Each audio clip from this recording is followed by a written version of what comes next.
болно. Тийм учраас монголчууд өнөөдөр шудраг ясны өсвөлөнд орсон байж байгаа гэж үздэг. Тийм учраас шудраг яс гэдэг бол зөвхөн хэлсэн ярьснаар шудраг яс тогтдоггүй. Цаасандар бичснээс бас шудраг яс тогтдоггүй. Шудраг бас жинхэнэ бодтойгоор тогтож хүн болгонд наалтастай болсон тэр цагт шудраг яс бодтой нийгмийн үнэт зүйл болж чадна гэж би боддог. Тийм учраас би энэ сонгуульд шудраг байхтай хүчтэй, шудраг бүсийг өөрчилцгөөё гэж ийм ураатай оролцсон. Шудраг эсвэл хүний амьдралын бүх хүрээнд байдаг хувь хүнээсээ ихтэй гэр бүлийн төвшөнд, найз нөхдийн төвшөнд, хамт олонны төвшөнд, сум орны төвшөнд бүх газар шудраг ясыг шаардж байдаг ийм үнэтэй зүйл байгаамаа. За баярлалаа. За тэгэхээр хоёр дахь асуултыг бид энэ нэвтрүүлгийнхаа дүрм ёсоор 2 номерын суглаа сугалсан нэр дэвшигчээс эхлэх ёстой.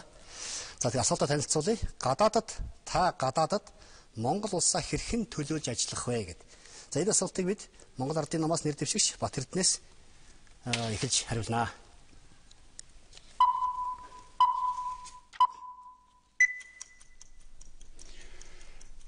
За хэн ерөнхийлөгчөөр ажиллахаас үл хамааран Монгол улсын гадаад бодлого бол доктортой гадаад бодлого нэгдвэл байх залгамж чанараа хадгалж байх энэ бодлого бол доктортой байх юм аа. Тэгэхээр гадаад бодлогыг инхийг хэрэгэлсэн нээлттэй олон дулууртай байхын бодлогыг тууштай хэрэгжүүлж ажиллах учиртай гэж ингэж үздэг.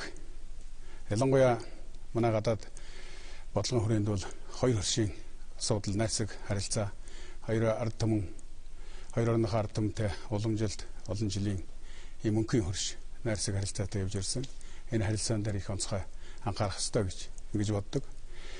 Гадаад харилцааны энэ нэгдвэл байдлыг хангаж ажиллах ёстой гэж би үздэг. Өнөөдөр бас энэ нэгдвэл байх гадаад харилцааг нэг цонхоор харилцааг явуулах энэ бодлого бас нэлээд алдагдж байна гэж би бол ингэж үздэг юм аа. Энэ олон салбарын яамдууд, мөн агентлагууд өөр өөрийнхөө дураар гадаадтай харилцааг хөгжүүлдэг. За мөн одоо энэ байдал цаашдаа дамжираад аймагуудын төвшөнд бас одоо гадаад харилцааг өөр өөрийнхөө одоо байдлаар ингэж харилцаж байгаа юм зохисгүй байдал бол байгаа. За хоёр орны харилцааны хувьд ч гэсэн бид анхаармаар одоо асуудлууд бол байгаа. Хоёр орны хувьд одоо алтан түншийн эсрэггийн түншлэлийн төвшөнд харилцана гэж ингэж зорилгоо тодорхойлсон боловч бас сүүлийн үед хоёр орны харилцаанд бас ойлголцол бас анхаарахаар юм зүйлүүд байна гэж би үздэг. Тийм учраас энэ бүхнийг бид зас залруулж юуны өмнө хоёр өстэйгөө найрсаг харилцааг эрхэмлэх ёстой. За баярлалаа. Тэгэхээр та гадаадад Монгол улсаа хэрхэн төлөөлж ажиллах вэ гэдэг асуултыг одоо 3 номерын сугалсан. Монгол Ардын улсад намаас нэр дэвшигч удуул танд тавьж байна. Энэ асуултыг та эхэлж одоо хариулна. Монгол улсын ерөнхийлөгчийн бүрэн эрхэт бол улсын гадаад бодлого хамаардаг. Бас төрийн тэргүүний хувьд улаан гадаад оронд төлөөлдөг ийм их бүрэн эрхтэй албан тушаалд би тэд өрсөлдөж байгаа. Тэгэхээр зэрэг гадаад миний мөрийн хөтөлбөрт гадаад бодлого бол юуны өмнө хоёр мөнхийн хөрш болсон Оросын холбооны улс бүгд найрамдах эрх хятад ард улстай гадаад бодлого, гадаад хамтын ажиллагаагаан зөв зүйтэй ойлголцлын төвшөнд шин шатанд гаргах ажлаас би гадаад бодлогынхоо шинжилгээг эхлэнэ гэж бодож байгаа.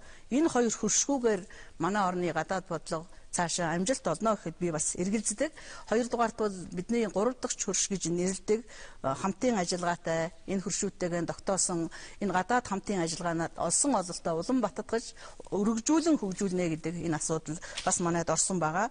За дараа нь бол Монгол орноо далайд гарцтай болгохын тулд олон улсын одоо хамтын нийгэмлэгийн байгууллага нийгэмлэгэд хандаж олон улсын бусад орнуудад хандаж бид нар гадаад зах зээл дээр өөрийнхөө үндэсний бүтээгдэхүүнийг борлуулах, гадаад зах зээл дээр өөрийн брэнд болсон бүтээгдэхүүнээ одоо танилцуулах ийм ажлыг бол хийнэ гэж бас оруулсан байгаа. За Аз Европыг холбосон төмөр замыг барьж тэрний дагуугаан торгоны замыг сэргээж энэ Монголынхон үндэсний бүтээгдэхүүнийг зах зээлд эзэлж эдийн засгийн тусгаар тогтнолоо энэ гадаад хамтын ажиллагаараа баталгаажуулна гэж ингэж үзэж байгаа. Монгол орныг мөнхийн одоо гадаадын хөрөнгө оруулагчдын гарыг харж идэг, гадаадын хөрөнгө оруулагчдаас хамааралтай ийм орн байна гэж би бодохгүй байгаа.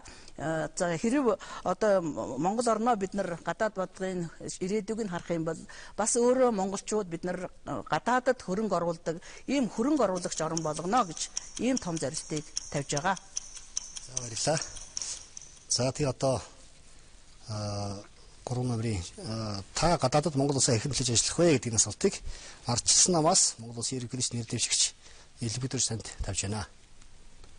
За баярлалаа. Тэгэхээр ер нь монголчууд нэг сайхан үг хэлдэг. Танилтай хүн талын чинэ гэж.